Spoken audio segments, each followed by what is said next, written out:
This isn't what it looks like. These kids aren't cracking open beers. They're hydrating. With Liquid Death, a water brand that ditched the serene mountain springs for skulls, punk rock, and viral chaos. What started as a joke, marketing water like booze, has evolved into a company with a $1.4 billion valuation. And it's all built on one simple idea: making the plainest drink in the world feel rebellious. The success of the bottled water industry is really the success of the marketing industry. This is the economics of Liquid Death. These are some of the top luxury bottled water brands in the US. Evian highlights its water's journey from the French Alps. Smartwater markets its vapor-distilled H2O with added electrolytes. And Fiji emphasizes its aquifer and pH level of 7.7. Liquid Death has none of that. The traditional marketing strategy for bottled water as a premium product was all about purity. And that strategy has a lot to do with the distrust of tap water. Experts say 59% of American water users think that bottled water is safer than tap. Bottled water brands are just sitting back. You know, they don't need to do anything. This distrust is out there and people are buying this water. There's not really anything that's incredibly different about our water or our products, but there really is nothing incredibly different of any product almost anywhere. It's all just brand differences and packaging differences, and that's why people buy things. Liquid Death CEO Mike Cesario wanted to compete with luxury brands like Fiji and Evian. We're premium, you have to be, but we don't want to be far and away the most expensive thing on the shelf. To target a consumer willing to spend money on luxury water, the company focused on differentiation. We've seen it as an aspirational product. We've seen it as a kind of goop-esque health product, but we haven't seen it as this like counterculture product. And that's just enough for someone when they're passing the water aisle to do a double take. And even those matter of seconds when it comes to consumer marketing, those are seconds that marketers will spend millions of dollars trying to buy from you. Thanks to that identity, the company didn't have to spend millions on ad agencies. Instead, it relied on going viral from the very start. Liquid Death, especially in the beginning, relied a lot on organic marketing. You're basically cutting out millions of dollars in distributing your ads. This paved the way for a move into physical retail, like grocery stores, convenience shops, and bars.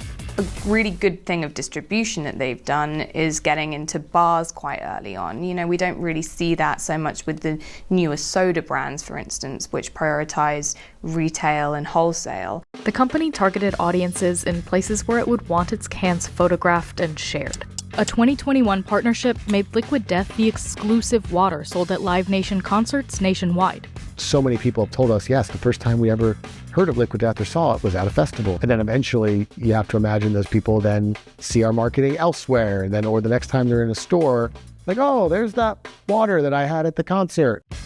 In just a few years, Liquid Death has become one of the most followed beverage brands worldwide, outpacing luxury water brands and trailing energy drink giants Red Bull and Monster. And the company has secured distribution in 113,000 retail locations in the US and UK, with retail scan sales rising to $263 million in 2023, a nearly 140% increase from the year prior. Now we've gotten a lot more sophisticated. We can target specific kinds of people with social, geo-targeted around a specific store. Hey, within a 10-mile radius of this store, we can reach these people and try to give them a specific offer or reason to go into that store and purchase and be able to track that. But Liquid Death's competitors aren't necessarily just other bottled water brands. It's also targeting competitors like non-alcoholic beers, better-for-you sodas, and functional beverages. What they're trying to be is a beverage company. A year after the original Liquid Death launched, the company started selling sparkling water. Almost 2 years later, it introduced flavored sparkling waters. Last year, it added iced teas. And to target users of refillable water bottles, Liquid Death released flavored electrolyte packages called Death Dust. The minute you go into the world of flavor and texture in the sense of adding fizz, then you can start to sell a product that is a little bit more unique to you, and therefore you can charge a little bit more for it. Today, the company says the majority of their sales come from sparkling flavored water and iced tea. over 60-70% of our business now is not plain water. But some new launches are still played for the joke, like the brand's collaboration with Van Leeuwen, which introduced a limited edition flavor, Hot Fudge Sundae, that the company says was Amazon's best ever grocery limited time offer. We thought it was going to be a month or two of inventory. We sold out of it in 6 hours. It also sells things like an almost $6,000 cold plunge, a $250 murder hole game set, and a mysterious country club membership for the small price of your soul. Most beverage brands don't have fans. We have people who they're spending $30 on a t-shirt and we're selling out of it. We've sold over $1 million worth of Liquid Death gold watches. The brand means something more to people than just like the functional difference of the liquid. That's all marketing. It's all just a ploy to get that name out there and to get PR and publicity. It's going to be the drinks that are going to make them money. But as trends shift and new brands emerge, Liquid Deaths does risk becoming flat. It's just going to be really interesting to see, as a brand like this get bigger and bigger, can they still sustain this idea of we're a punk rock independent company, when by the very virtue of growing and growing, you're probably not going to end up doing things that differently. And the question will be whether consumers like the product enough to keep buying it then, or whether there'll be some kind of pull away when they think that they've been lied to.